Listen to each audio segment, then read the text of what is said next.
Sisi tuwaombe na kuwasihi Watanzania wote ambao wanasikia kipindi hiki, kwa sababu naamini kipindi hiki sio kwa ajili ya watu wa Geita peke yake.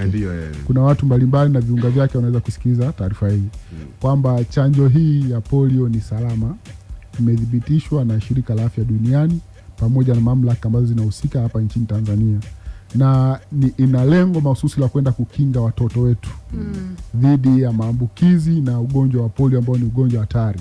Kwa sababu mtoto akishapata ugonjwa wa polio hana matibabu tena, ni either awe mlemavu wa kudumu na atasababisha majanga ndani ya familia au kifo. Kwa hiyo hii chanjo ni salama. Kwa wito wangu ni kuwaomba wazazi kwamba watoto watapata chanjo popote pale walipo. Either atakutwa nyumbani, kama yuko shule na maana atakutwa wapi? Shuleni. Na kama yuko sehemu yoyote pale atakutwa wapi? Sehemu ambako atakuwa. Kwa hiyo tuwatoe watoto wetu, tusiwe na wasiwasi. Hii chanjo ni salama na imeletwa mahususi kwa ajili ya kuwakinga watoto wetu. Okay. Yes. Siogope. Mambo ya afya, unaogopa kitu gani afya? Wewe mama yako asingekutia chanjo ungekuepo hapa? Hapana. Sijui anielewa, afya angependa hela angekuwa mratibu leo. Tungepata shughuli. Lakini kwa namna ambavyo unaona wakazi wa Geita, mwitikio wao ukoje kwenye masuala kama haya ya kupatiwa chanjo? Mwitikio wa watu wa Geita ni mzuri kwa kweli. Safi. Niwe mkweli, mwitikio ni mzuri.